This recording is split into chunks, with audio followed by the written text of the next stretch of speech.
ओम शांति। आज है 24 जनवरी, शिव बाबा की साकार मुरली। सुनते हैं बाबा के मधुर महावाक्य। आज बाबा कहते हैं, मीठे बच्चे, यही संगम युग है जब आत्मा और परमात्मा का संगम यानी कि मेल होता है। बाबा कहते हैं, सतगुरु एक ही बार आकर बच्चों को सत्य ज्ञान दे रहे हैं, सत्य बोलना सिखाते हैं। क्या सिखाया बाबा ने? बाबा हमें सत्य बोलना सिखाते हैं। प्रश्न है, किन बच्चों की अवस्था बहुत फर्स्ट क्लास रहती है? उत्तर, जिनकी बुद्धि में रहता है यह सब कुछ बाबा का है। हर कदम श्रीमत लेने वाले, पूरा त्याग करने वाले बच्चों की अवस्था बहुत फर्स्ट क्लास रहती है। यात्रा लंबी है, इसीलिए ऊंचे पाप की ऊंची मत लेते रहना। क्या कहा बाबा ने? यात्रा लंबी है, ऊंचे पाप की ऊंची मत लेते रहना। जो बच्चे बाबा की श्रीमत पर चलते हैं उनकी अवस्था बहुत फर्स्ट क्लास रहती है। प्रश्न है, मुरली सुनते समय अपार सुख किन बच्चों को भासता है? उत्तर, जो समझते हैं हम शिव बाबा की मुरली सुन रहे हैं। यह मुरली शिव बाबा ने ब्रह्मा के तन से सुनाई है। मोस्ट बिलीवेड बाबा हमें सदा सुखी मनुष्य से देवता बनाने के लिए यह सुना रहे हैं। मुरली सुनते यह स्मृति रहे तो सुख भासेगा। गीत है प्रीतम आन मिलो। ओम शांति। यह दुखिया जिया तो दुख धाम में ही होता है। सुखी जीव आत्माएं सुख धाम में होती है। सभी भक्तों का प्रीतम एक है, जिसको ही याद किया जाता है उनको प्रीतम कहा जाता है। याद करते हैं जब दुख होता है। यह कौन बैठ समझाते हैं? सच्चा प्रीतम, सच्चा बाप, सच्चा टीचर, सच्चा सदगुरु। सभी का प्रीतम वह एक है, परंतु प्रीतम आता कब है ये कोई नहीं जानते हैं। प्रीतम खुद आकर अपने भक्तों को, अपने बच्चों को बताते हैं कि मैं आता ही हूँ सिर्फ संगम युग पर एक बार। मेरा आना और जाना, उसका जो बीच है उसको संगम कहा जाता है। और सभी आत्माएं तो बहुत बारी जन्म मरण में आती हैं। मैं एक ही बार आता हूँ। मैं सतगुरु भी एक ही हूँ, बाकी गुरु तो अनेक हैं। उन्हों को सतगुरु नहीं कहेंगे। क्यों? क्योंकि वह कोई सत्य नहीं बोलते। अंडरलाइन। जो लोग स्वयं को गुरु कहते हैं, बाबा कह रहे हैं, वो सत्य नहीं बोलते। वह सत्य परमात्मा को जानते ही नहीं।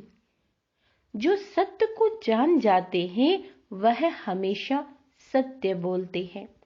वह सतगुरु है ही सत्य बोलने वाला, सच्चा सतगुरु, सच्चा बाप, सच्चा शिक्षक खुद आकर बताते हैं कि मैं संगम युग पर आता हूँ। मेरी आयु इतनी ही है जितना समय में आता हूँ। पतितों को पावन बनाकर ही जाता हूँ। अंडरलाइन। क्या कहा बाबा ने? मैं आता हूँ, पतितों को पावन बनाकर ही जाता हूँ। जब से मेरा जन्म हुआ तब से मैं सहज राजयोग सिखाना आरंभ करता हूँ। फिर जब सिखाकर पूरा करता हूँ तो पतित दुनिया विनाश को पाती है और मैं चला जाता हूँ। बाबा कहते हैं, बस मैं इतना ही समय आता हूँ। शास्त्रों में तो कोई टाइम है ही नहीं। शिव बाबा कब जन्म लेते हैं, कितना दिन भारत में रहते हैं, यह बाप स्वयं ही बैठ बताते हैं। क्या कहते हैं कि मैं आता ही संगम पर हूँ। संगम युग की आदि, संगम युग का अंत, गोया मेरे आने की आदि जाने की अंत। बाकी मध्य में बैठ मैं राजयोग सिखाता हूँ। बाप खुद ही बैठ बताते हैं कि मैं इनकी ही वानप्रस्थ अवस्था में आता हूँ। पराई देश पराई तन में तो मेहमान हुआ ना, मैं इस रावण की दुनिया में मेहमान ठहरा। मैं इस रावण की दुनिया में, बाबा कह रहे हैं, मैं मेहमान ठहरा। इस संगम युग की महिमा बड़ी भारी जबरदस्त है। बाप आते ही हैं रावण राज्य का विनाश कर राम राज्य की स्थापना करने। शास्त्रों में दंत कथाएं बहुत लिख दी हैं। रावण को जलाते आते हैं। सारी सृष्टि इस समय जैसे लंका है। सिर्फ सीलान को लंका नहीं कहा जाता। यह सारी सृष्टि रावण के रहने का स्थान है। वह शोक वाटिका है। सभी दुखी हैं। बाप कहते हैं मैं इसको अशोक वाटिका अथवा हेवन बनाने आता हूँ। हेवन में सभी धर्म तो नहीं होते। वहां था एक ही धर्म जो अभी नहीं है। अब फिर से देवता बनाने राजयोग सिखला रहा हूं। बाबा कहते हैं सभी तो नहीं सीखेंगे। क्या कहा बाबा ने? सभी तो नहीं सीखेंगे। मैं भारत में ही आता हूं। भारत में ही स्वर्ग होता है। क्रिश्चियन लोग भी हेवन को मानते हैं। कहते हैं left for heaven abroad. God father के पास गया।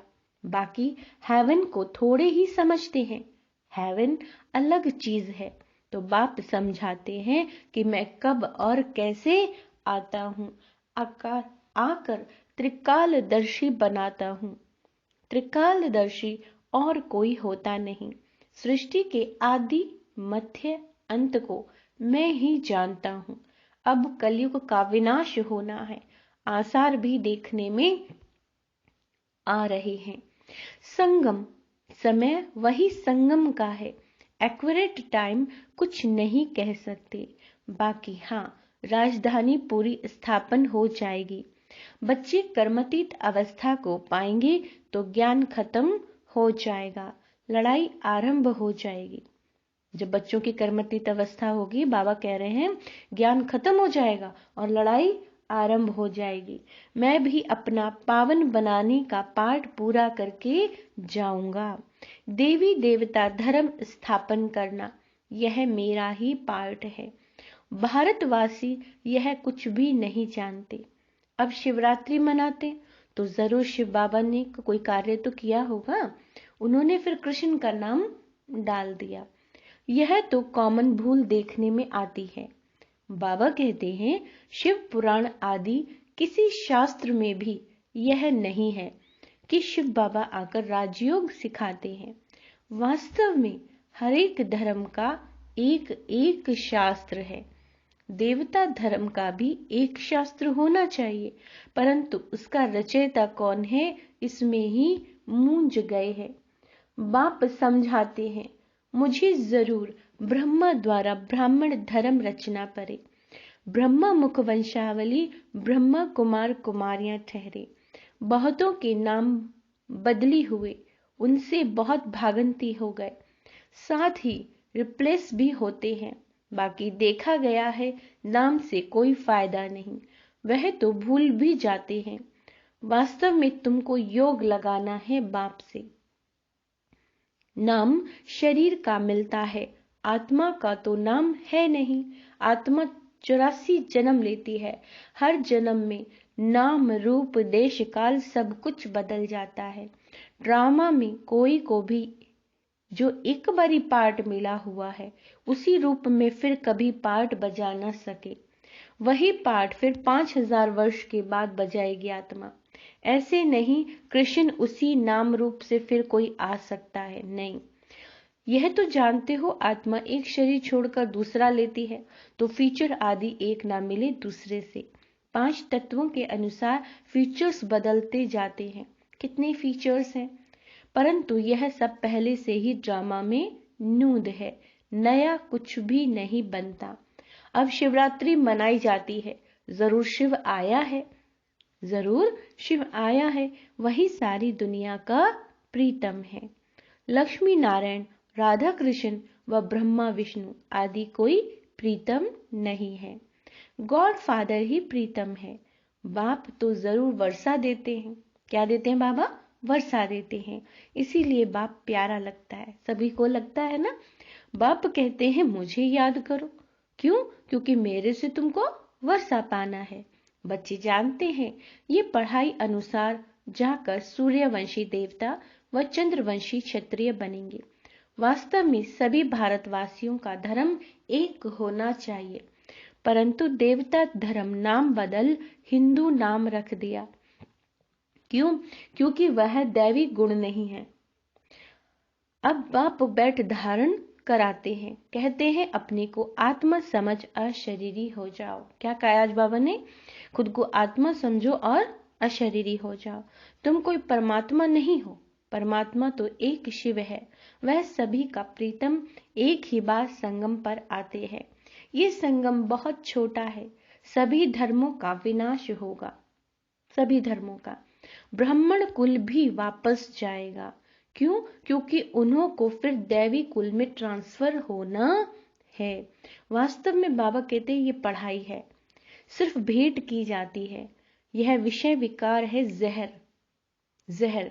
यह ज्ञान है अमृत। यह तो मनुष्य को देवता बनाने की पाठशाला है। आत्मा में जो खाद पड़ी है एकदम क्या बन गई है? मुल्लमा बन गई है, मुल्लमा। उसको बाप आकर हीरे जैसा बनाते हैं। शिवरात्रि कहते हैं, रात्रि में शिव आया, परंतु कैसे आया? किसी के गर्भ में आया? बाबा कह रहे किसी के गर्भ में आया, पूछ रहे, या किस शरीर में प्रवेश किया? गर्भ में आते नहीं है, उनको शरीर का लोन लेना पड़ता है। ये बहुत गहरी बात है समझने की, कि भगवान गर्भ में नहीं आते, वो किसी का शरीर को लोन पर ले लेते हैं।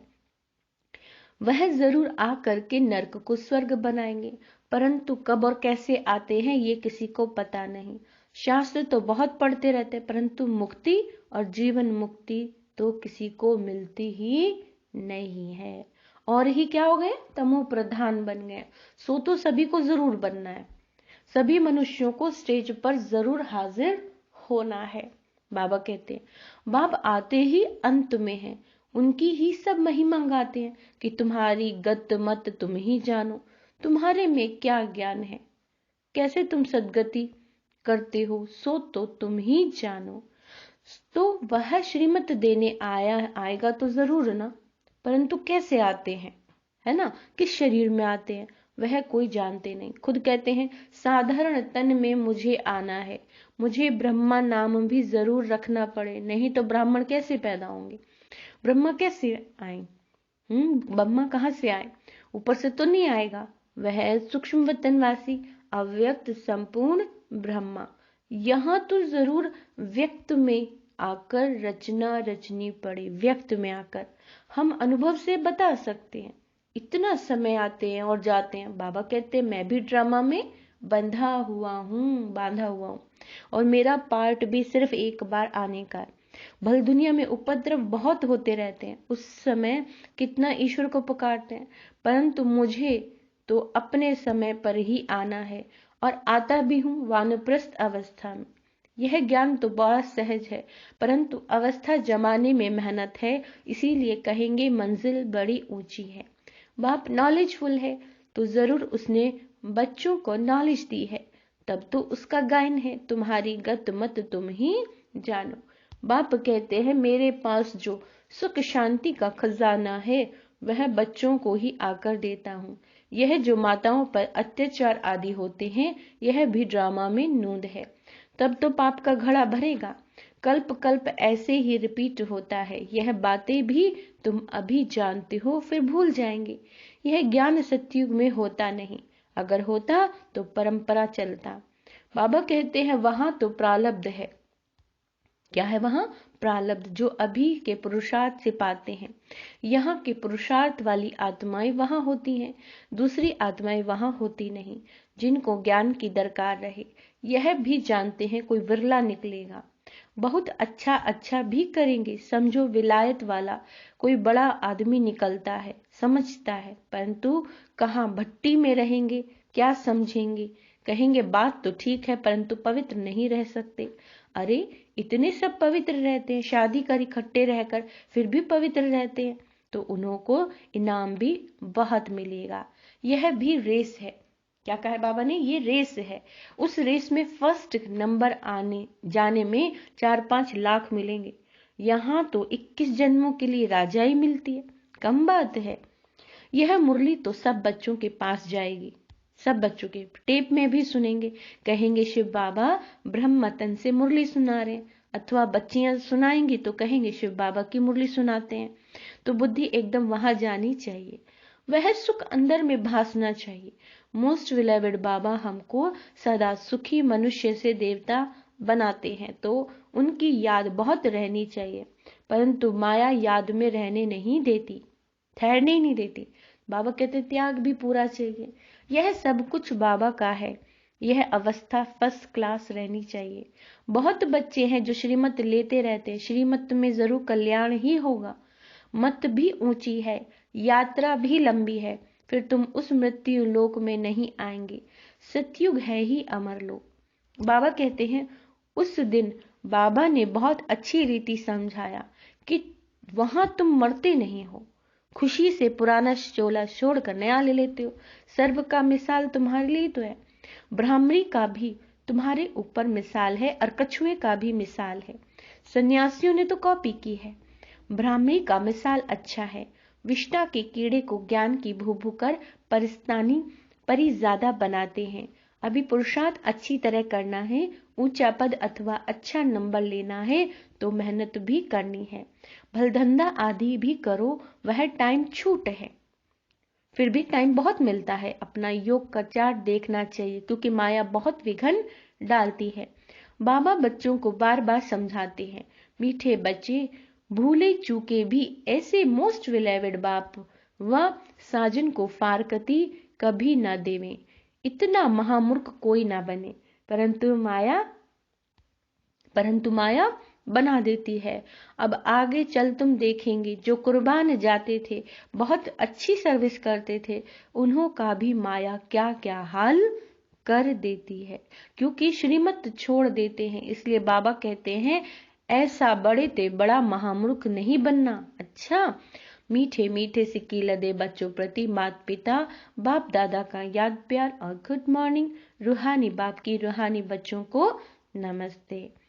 धारणा के लिए हम रूहानी बच्चों की रूहानी बाबा को याद प्यार गुड मॉर्निंग और नमस्ते।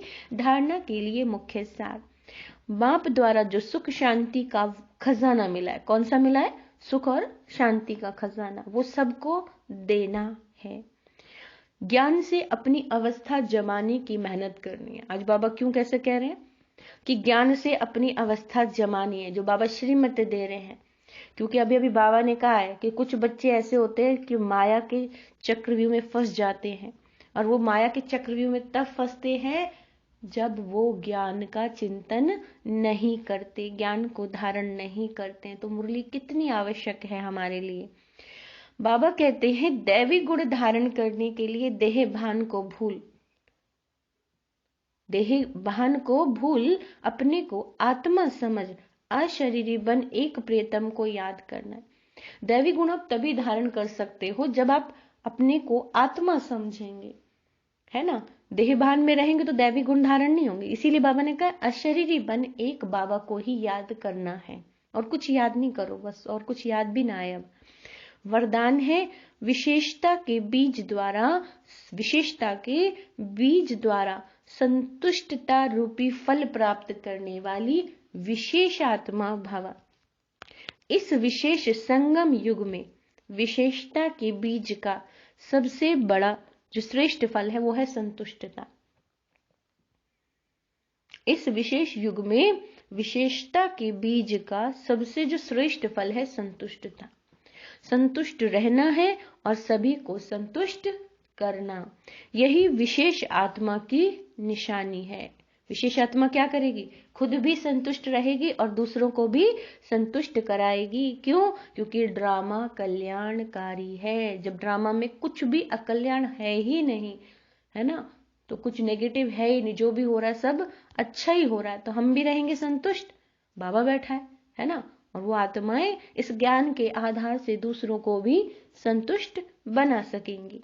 तो बाबा कहते हैं यही विशेष आत्मा की निशानी है। इसलिए विशेषताओं के बीज है ना, संतुष्टता यानी विशेषता, अथा वरदान को सर्व शक्तियों के जल से सींचो। वरदान को सर्व शक्तियों के जल से सींचो तो बीज फलदायी हो जाएगा। बहुत गहरी लाइन है। नहीं तो विस्तार हुआ वृक्ष भी समय प्रति समय आए तूफानों में हिलते हिलते टूट जाएगा। अर्थात आगे बढ़ने का जो उमंग है, उत्साह है, खुशी है, रूहानी नशा है, फिर वो नहीं रहेगा। तो विधि पूर्वक शक्तिशाली बीज को फलदायक बनाओ। संतुष्टता, सबको संतुष्ट रहना है। बाबा कहते हैं स्लोगन, अनुभूतियों का प्रसाद। अनुभूतियां यानी जो प्राप्तियां हुई हैं, जो अनुभव हुए हैं, का प्रसाद बांटकर असमर्थ को भी समर्थ बना देना, ये सबसे बड़ा पुण्य है। अच्छा, ओम शांति।